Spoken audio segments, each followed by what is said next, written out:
Hello and welcome back to our special edition of the show, coming to you from Istanbul, from the Sultan Ahmed district of the city where the magnificent blue mosque stands. I have with me a diverse panel of Turkish youth who are discussing issues of concern to them. And just before the break we were discussing the Kurdish issue and how the Kurdish people in the society is represented in Turkey and the issues faced. Avi, you wanted to make a comment on that?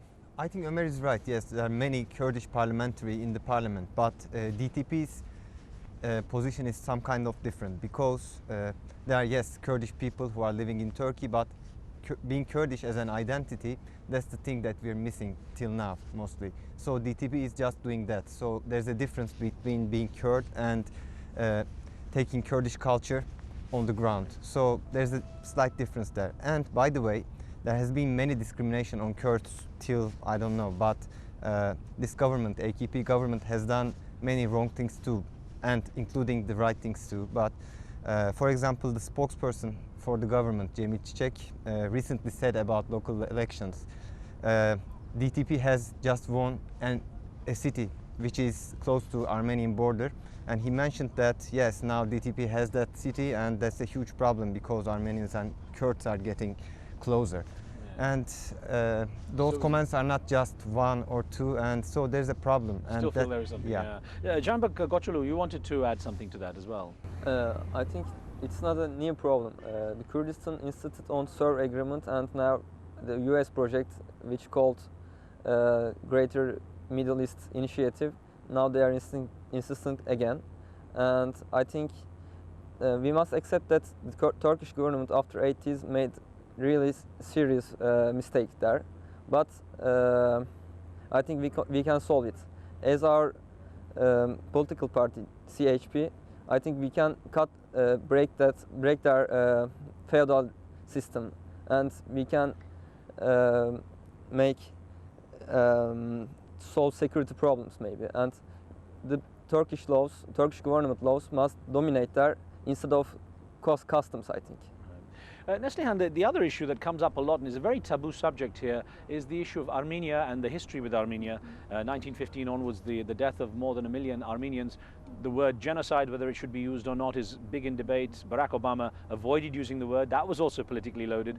Is this an issue, they say Turkey and Armenia is close to resolving this. Do you feel, as a young person, this is something that's essential? It's history that's so far removed from your generation. Mm-hmm. Actually, it's a historical issue happened between Armenian and Turkey, maybe.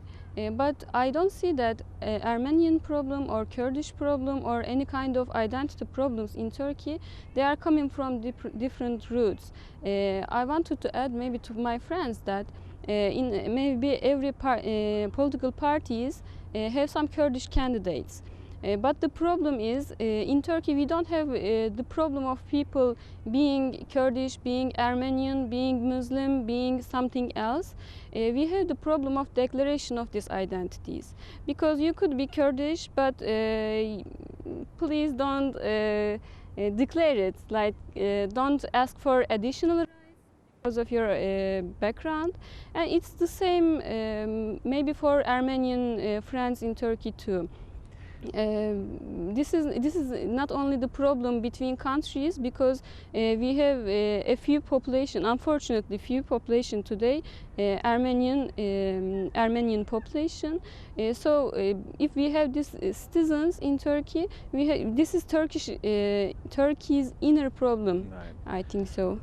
Gulshan, these issues that we're discussing now, do you think that someone looking from the outside onto Turkey, that Turkey is ready to be a part of the European Union, or does it still have many things to put right before it can be a full member of the European Union? Actually, we still have that democracy problem in Turkey, that we have a case that maybe most of the European people know, that we have the Ergenekon case, that we have to solve our democracy problems, that we still have the danger of the military coups, and we still have that kind of, for example, as all our other friends say, that we still have that identity problem. People do not feel themselves safe because they are Armenian or because they are Kurds. So we still discuss the Kurdish representation in the parliamentary. So we still have a way to walk. We should move on the democracy to be a part of the European Union, I think. Omer, politically, do young people really, I mean, the EU issue, is it something that drives them, or is it something that they just know is going to happen down the road? Are they actively interested in this? Well, the issue regarding the EU process is something that does motivate young people. It motivates them in the sense that they do want to reach the ideals, the universal ideals of the EU, being human rights, democracy, freedoms, and the sort. But it's not something that is the only determinant or I would say it's more of a catalyst. Taking the EU as an example for ourselves. And during this process, our government has put forward that even if the EU does not take us in at the end of the day, after we've completed all the negotiations, the chapters, having undertaken all the necessary reforms, then we will continue on our own path. Yeah. The EU, for us, is more of a set of universal ideals, basically. Do you think that Turkey is becoming more conservative in its views? Do young people find themselves a little more conservative in their views, or are they still as open-minded as they used to be? No, I don't think so. They are becoming more open-minded because of the works about the negotiation of European Union, and of course it's 21st century, the internet, the other things. So the science is improving, and the Turkish and Kurdish, of course, the Turkey young people, they are adapting the change is more easily now. No, I don't think, I don't agree with the people becoming more conservative. No, I don't. Let me get from all of you where you see Turkey is going to be in say, the next 10 years, and what you feel needs to be done right now to put it in the right place 10 years from now. And Riz Khan, if I could start with you, please. In 10 years, maybe we can say that if we go on the way to democracy, to accept our our differences in the communities, to accept some rights for identities, I see that in Turkey there is a good potential to change and to allow to do something. Avi, where do you see things in 10 years? What should be done now? I'm not really sure, because the world is going somewhere and we're not all sure about that. But Turkey has many things to do, and most probably we have to get some road on freedom of expression, and especially on 301 infamous, which has killed Hrant Dink, a journalist, an Armenian journalist. And we have to do something about the ban on headscarf, and we have to do something on Kurdish issue firstly. Omer, a 10-year prediction. I believe it's going to be a very bright Turkey.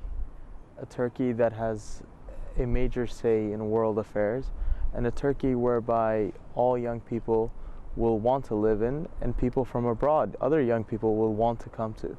That's where I believe we will be. Well, I want to thank you all. We're just out of time here now, but thank you very much for joining us as we spoke to our panel of young Turkish people here, very diverse range of views. Good to join you from Istanbul, from me and the team in Washington, D.C. and here. So see you next time.